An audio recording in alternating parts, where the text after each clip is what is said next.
Alors, Patience Priso, c'est à votre tour. Alors, vous êtes une professionnelle de l'audiovisuel, je vais vous présenter rapidement.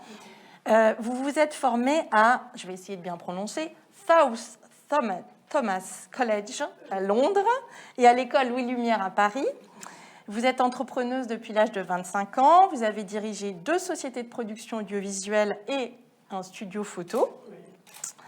Alors, en 2020, au vu de votre engagement pour la parité, l'égalité des chances, le Media Club, donc, qui est une association de professionnels de l'audiovisuel, vous propose de cofonder la branche Media Club Diversité avec Alexandre Michelin et Jérôme Chouraki.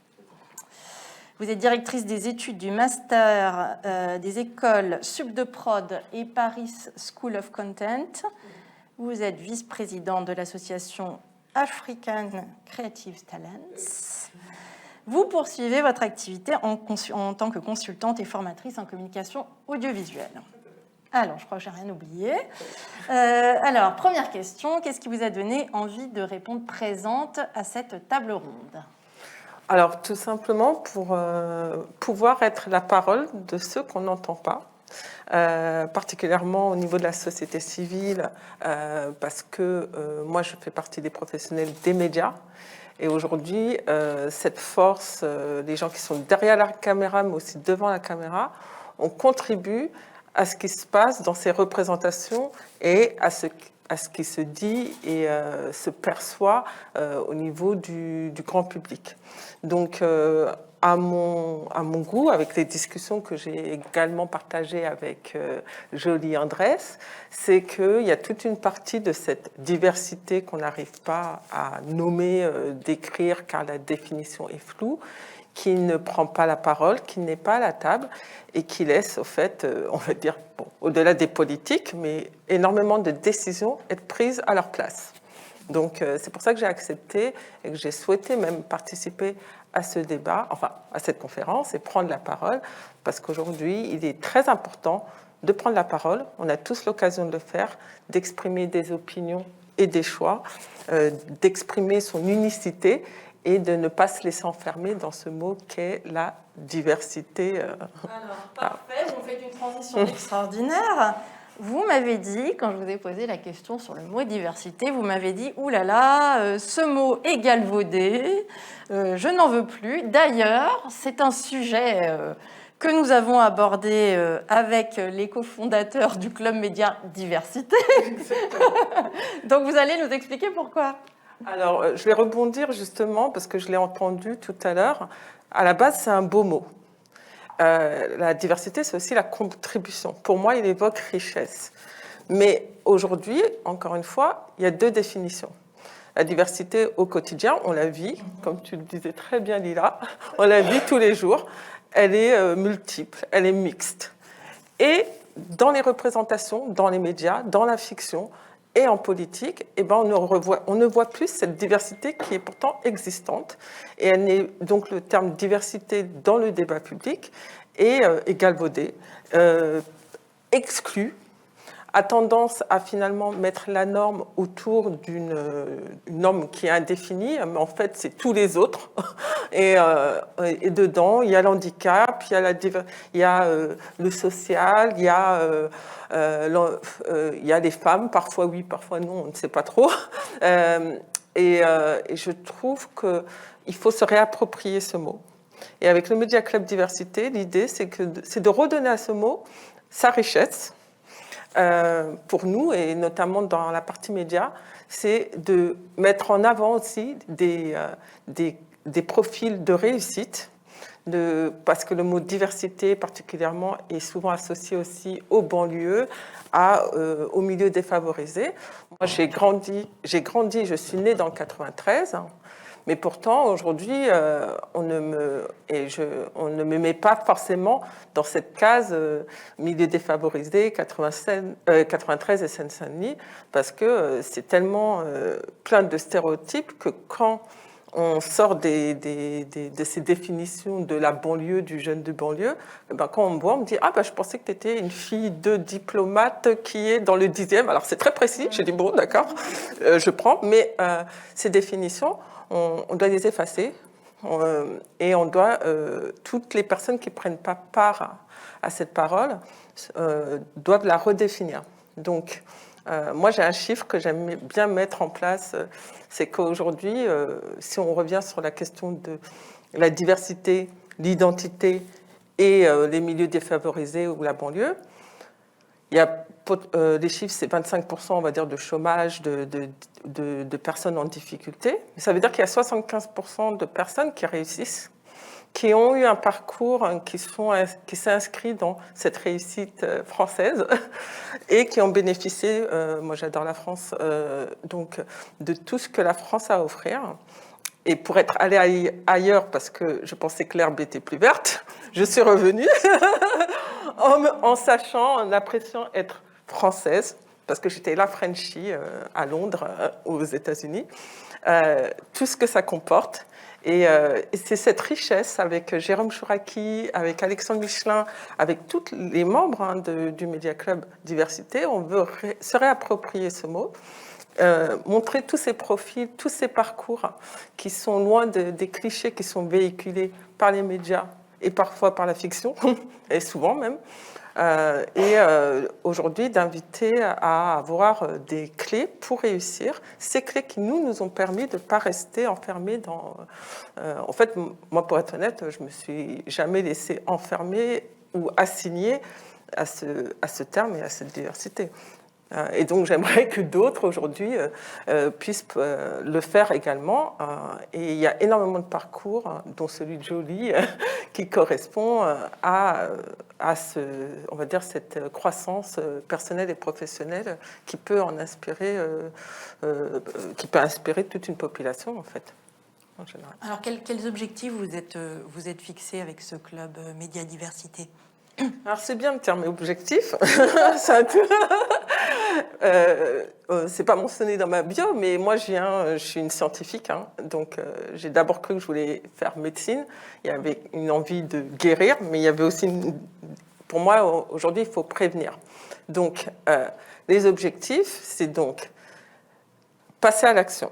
Il y a eu énormément de débats depuis plus de 20 ans.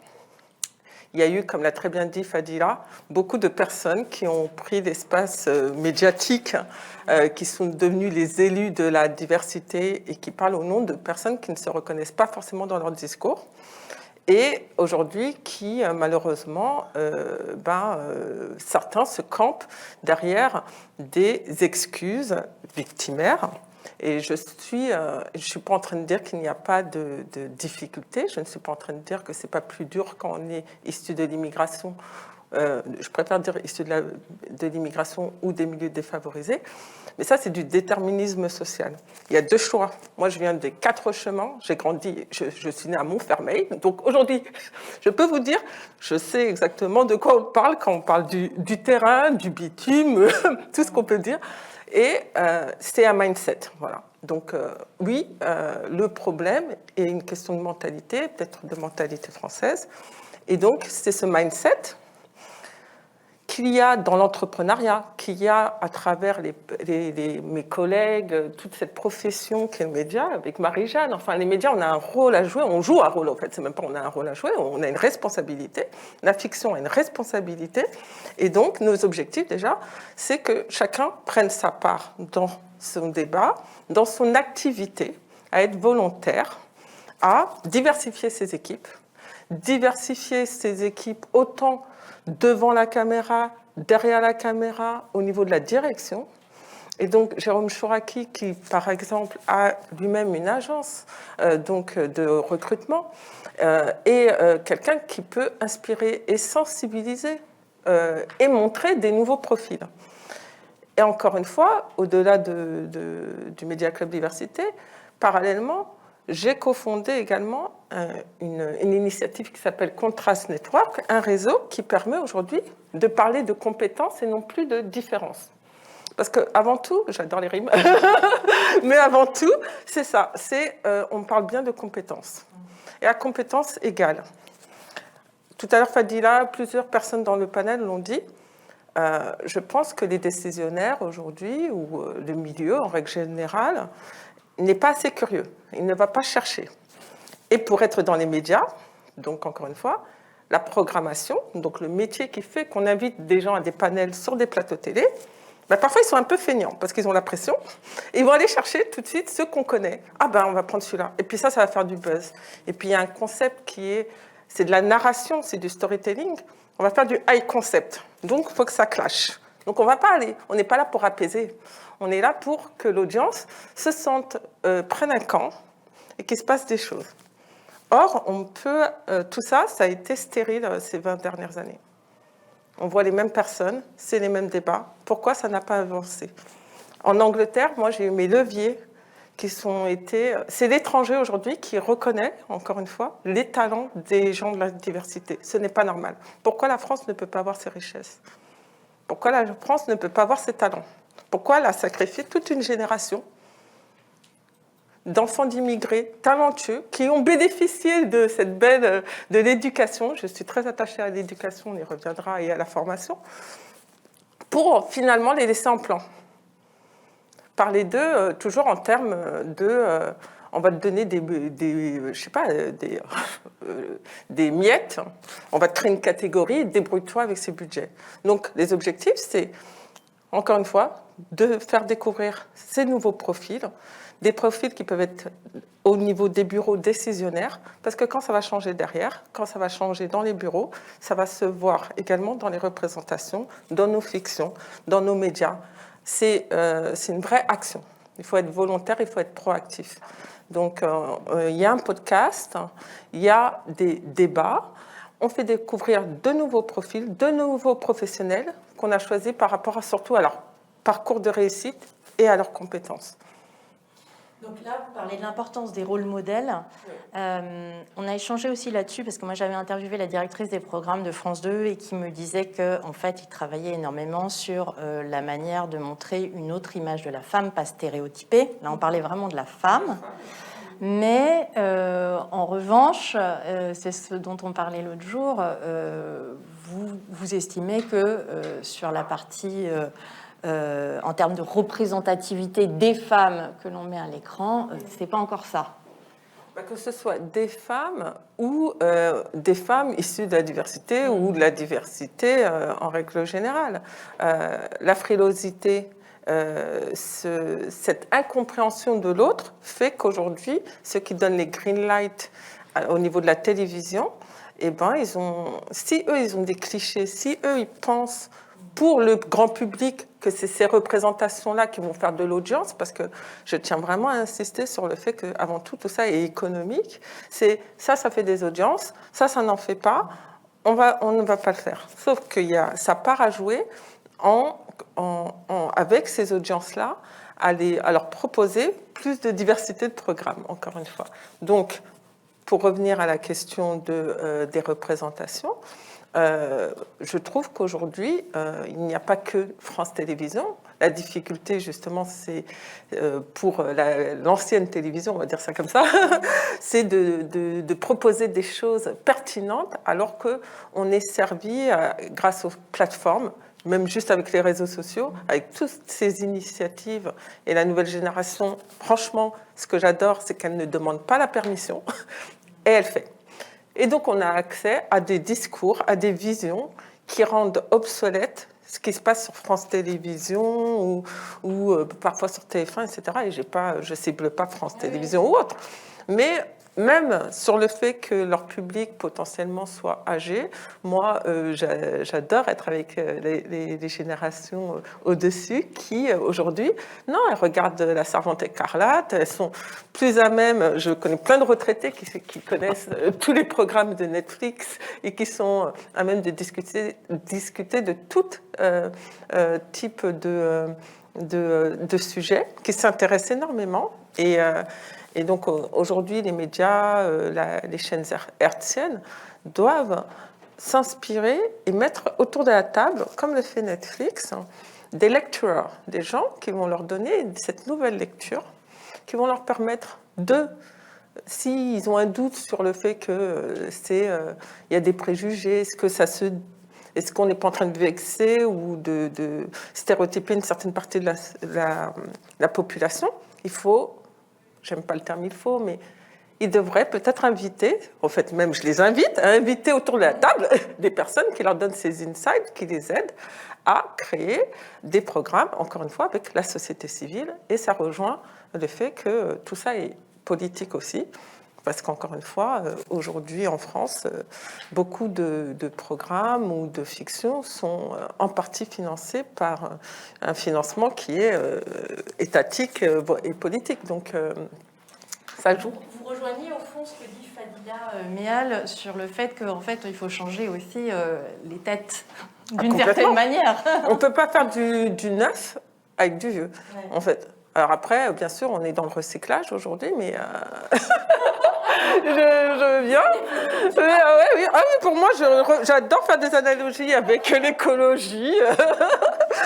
La diversité, la biodiversité, en fait, en soi, c'est une richesse, c'est nécessaire. Mais non, donc oui, il est temps.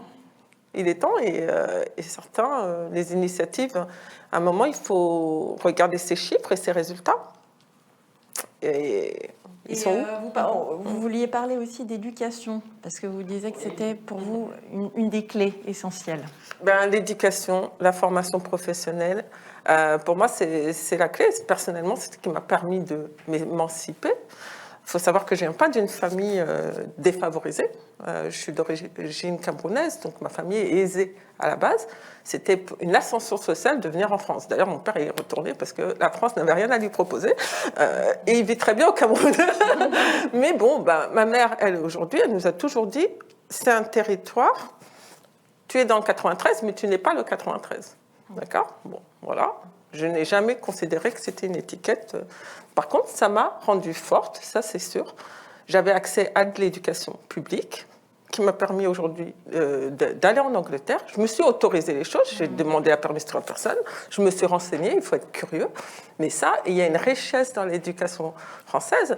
Je peux vous dire, dans les écoles anglaises, je faisais peur, j'étais avec ma sœur, on leur faisait peur dans notre capacité de travail, notre culture générale, notre capacité. Alors, en théorie, on était très bons, sur la pratique, on était déjà moins présents. Alors moi, c'est là que j'interviens sur le côté formation professionnelle, où il faut être dans la pratique. Il faut tout de suite être confronté à l'emploi, au terrain, et puis ne pas avoir peur de l'échec.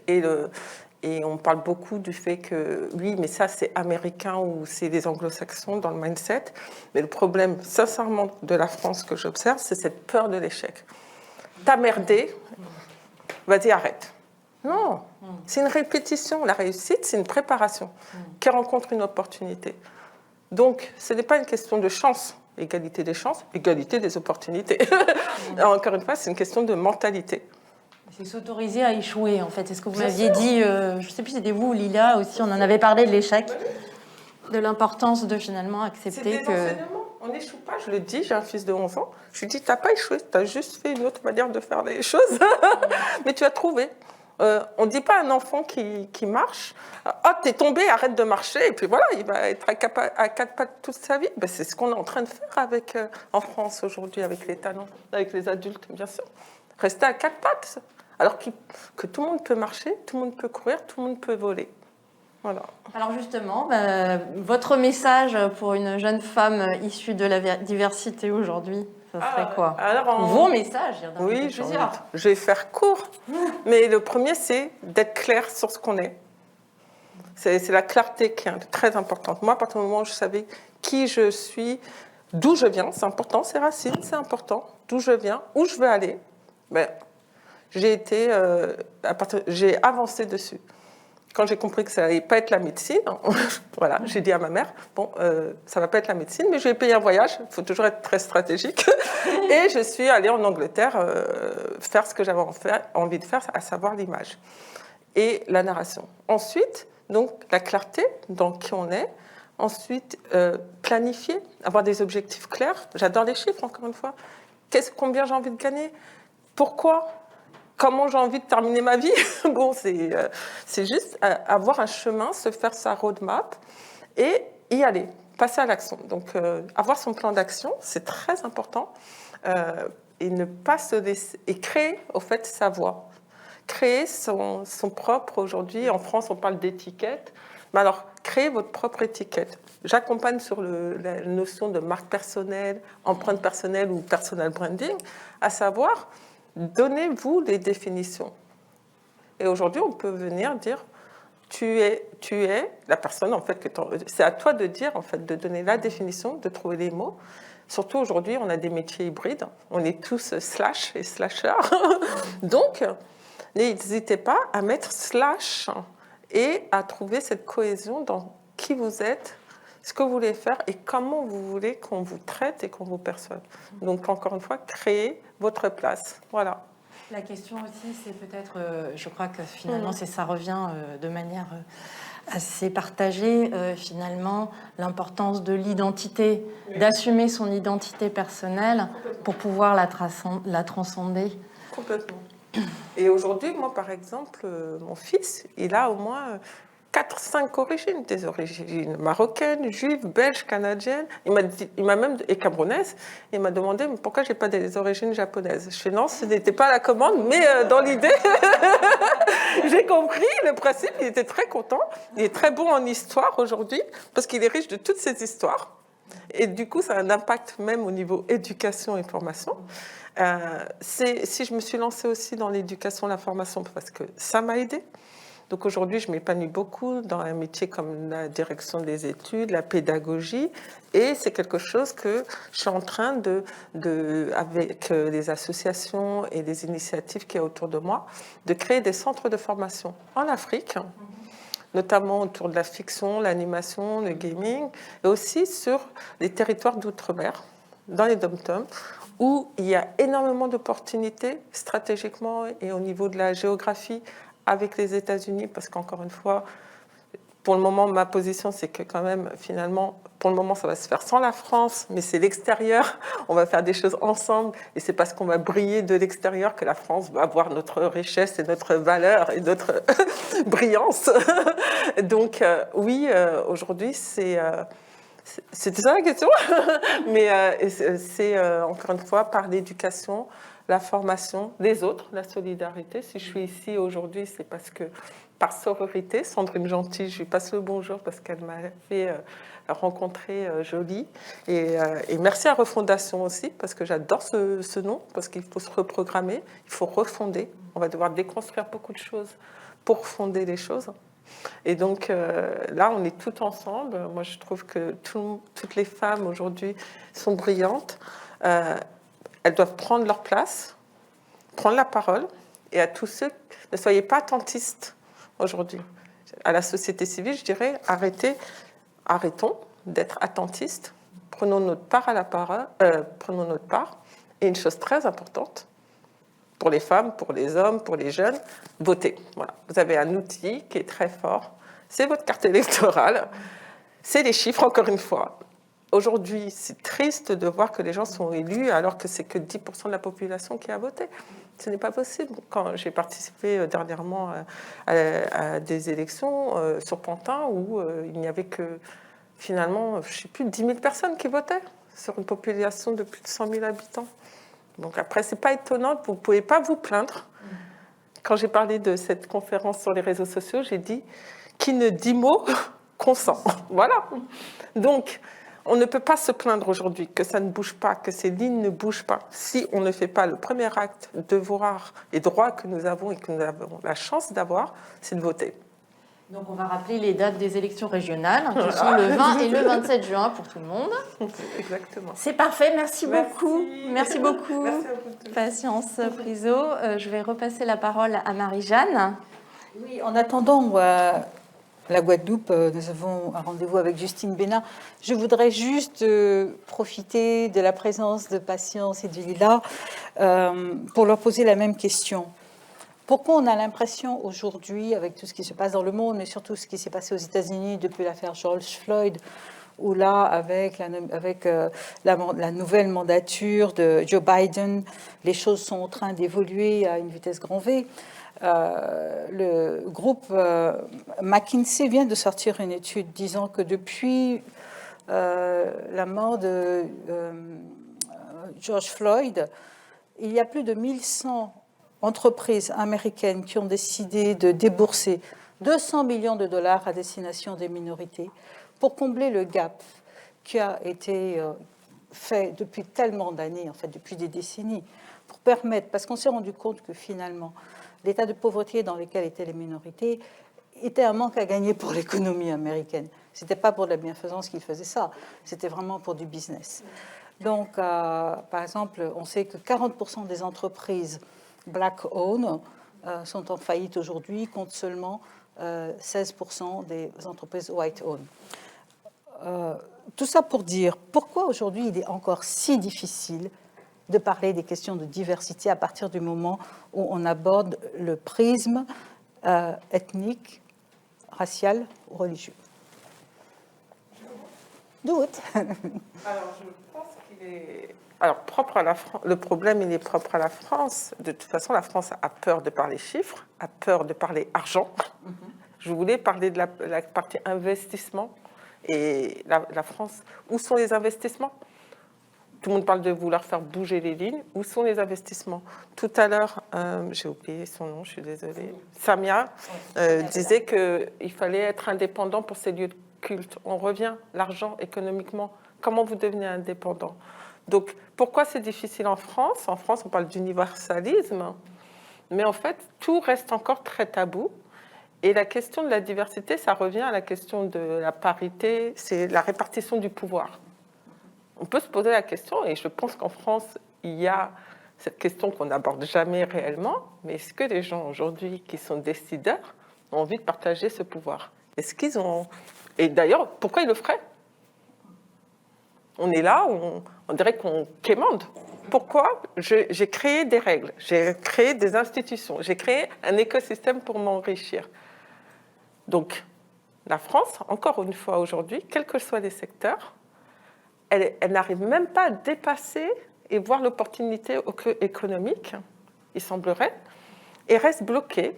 Ça doit arranger certaines personnes, hein, je n'ai pas encore tout à fait la réponse, mais reste bloquée sur des questions qui divisent, alors qu'il y a plein de choses à faire, et que si tout le monde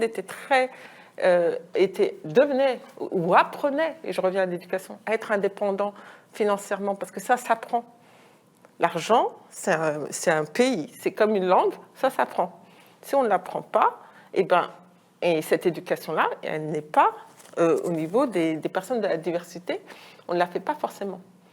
Donc aujourd'hui, ça arrange clairement des personnes de mettre la lumière sur des questions qui divisent, religieuses, sociales, des choses où on va parler dans le PMU, voilà.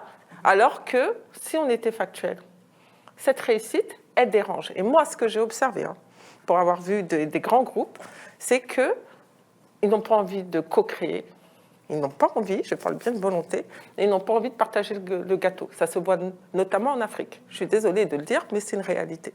Donc, et limite, ils ont envie de dire, et tant que les populations dont on parle, et je parle bien de la francophonie, ne sont pas structurées pour créer une économie pérenne, quel que soit le secteur d'activité, s'ils sont que des exécutants sur ces questions-là, ils ne pourront pas s'asseoir à la table, puisque pour pouvoir discuter et s'asseoir à la table, il faut avoir un certain pouvoir économique.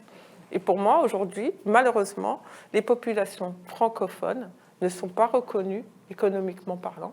On voit un potentiel pour s'enrichir, mais personne n'essaie de co-créer clairement avec la diaspora. La diaspora, elle agace, parce que la diaspora, elle est bilingue, elle connaît le langage français, et elle n'a pas l'intention d'être payée en francs CFA. Donc, ça dérange. On ne va pas les mettre à la table. Donc, je pense que les médias, encore une fois, ont un rôle très grand. C'est de la propagande. À la base, ça a été, même le cinéma aujourd'hui, ça a été créé et ça a diffusé avant tout des messages de propagande. On le retrouve encore en fiction. Donc, si aujourd'hui, je pense que les gens ne veulent pas. Les décideurs, aujourd'hui, on ne leur a pas donné des bonnes raisons suffisantes aujourd'hui de se mettre autour de la table.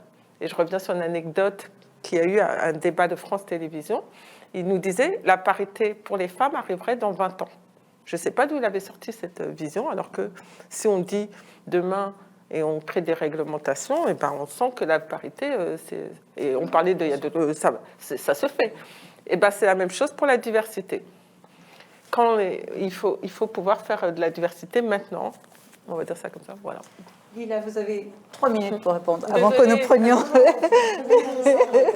Moi, ça me va, je me nourris de tout ça. En fait, moi, il y a une problématique à tout ça, c'est comment on fait pour aussi amener les gens à s'anticiper, à être dans l'émancipation, à anticiper l'avenir. C'était ça ce que je voulais exactement dire. C'était bien évidemment qu'il nous faut un pouvoir d'achat, bien évidemment qu'il nous faut un travail. Moi, j'ai été un petit peu étonnée et c'est dommage que Samia n'ait pas pu rester parce que, alors on est toutes des femmes, mais en même temps, on a toutes des personnalités différentes et on a une vision du monde complètement différente. Donc, ce qui nous lie, c'est vraiment le côté, le genre, mais comme quoi, ça ne suffit pas. Hein. Quand on dit, quand je reçois comme information, ben en fait il faut travailler, en fait il faut, tant qu'on n'a pas d'argent, on ne peut pas y arriver, on ne met pas forcément les bonnes personnes en politique. Alors non, les gens qui m'écoutent, la politique ça appartient à tout le monde. Ce n'est pas un métier, c'est une vocation et on doit accompagner les gens financièrement, dans le sens où quand on n'a pas forcément la capacité d'avoir un super boulot avec une belle rentrée d'argent, et bien il faut s'investir bien évidemment sur le terrain. Donc il faut aussi les accompagner, ces personnes-là. Il faut les mettre face à la réalité, mais il faut aussi les accompagner. Donc non, en fait, la politique, ça appartient à tout le monde. Et c'est aussi pour ça que dans les urnes, on a un vrai problème. C'est parce qu'on a essayé de nous séparer et de faire croire que ça appartenait à un certain monde. Peut-être que ça appartient à son monde. Et du coup, elle nous a parlé d'ailleurs de Coasgen. Je trouve ça un petit peu dommage quand on sait que c'était un homme, d'une misogynie, mais à l'état pur, mais vraiment, que c'était un homophobe à l'état pur, et je suis très heureuse de faire partie d'une famille politique qui aujourd'hui a envie, peut-être on est complètement dépassé par les médias, qu'on nous critique beaucoup, mais on a au moins le mérite d'amener un certain débat et d'arrêter avec ces hommes blancs, même après leur mort, à vouloir leur donner une place public, parce que c'est extrêmement dommage. Et voilà, donc on est femmes, mais on est vraiment différentes. Pour revenir sur le sujet, moi, il y a quelque chose qui me touche profondément, c'est l'égalité des chances, pour créer des opportunités, comme tu disais tout à l'heure. Et ça, en fait, c'est l'état de droit qui doit nous la porter. C'est pas autrement. On n'est pas né de la même manière, on ne grandit pas de la même manière. Et pour moi, le revenu universel, c'est quelque chose sur lequel il faut se baser. On veut la même égalité, on veut les mêmes droits. Le revenu universel nous apporte au quotidien la possibilité de reprendre ses études, la possibilité de choisir son métier, la possibilité d'avoir des enfants, la possibilité tout simplement de ne pas vivre dans une ville qui nous bouffe comme Paris, parce que Paris est cher, que ce soit sur l'alimentation, le loyer, sur tout ça. Donc, alors c'est très bien de parler de plein de possibilités, oui, il faut se battre, mais c'est quoi les outils? Quels sont les outils qu'on nous donne aujourd'hui? C'est peut-être une utopie pour beaucoup, mais j'attends aussi qu'on me donne d'autres outils que celui-ci, et j'en connais pas. Donc, pour moi, si demain, les femmes, les personnes qui sont en difficulté, qui ne peuvent pas aussi se dépasser, c'est aussi une question d'argent, mais c'est aussi à l'État de nous apporter ce genre de solution. Le RSA, quand on voit que les étudiants aujourd'hui crèvent la dalle, qu'on les voit de plus en plus dans les restos du cœur, ce n'est pas normal. C'est une réalité. En France, dans un pays où on est la 7e puissance, on nous explique qu'aujourd'hui, désolé encore, je reviens dessus parce que ça m'a beaucoup étonnée, qu'il faut travailler. Mais en fait, on ne demande que ça. Sauf qu'on n'a pas la même opportunité au même moment. Donc la classe sociale, que ce soit dans le milieu politique ou dans d'autres secteurs d'activité, est aussi important que le genre ou la couleur de peau. Il faut aussi accompagner des gens qui ont aussi une voix à porter. Et c'est à nous de les accepter comme ils sont et de ne pas rentrer dans un cadre comme on a voulu nous mettre pendant des années et des millénaires, les hommes blancs, avec leurs beaux costumes, c'est terminé. On a des personnalités, une manière de parler différente, et tant mieux. C'est dans ces couleurs-là qu'il faut qu'on continue et qu'on se batte. On a des couleurs de peau, mais on a aussi des couleurs et des identités toutes différentes. Et il est hors de question que nous rentrions dans un cadre en nous disant il faut travailler pour que tu réussisses. Non, il te faut les mêmes moyens. Et pour arriver à ces mêmes moyens, c'est au gouvernement et à l'État de nous les apporter. Merci infiniment pour le message. J'espère qu'il est passé.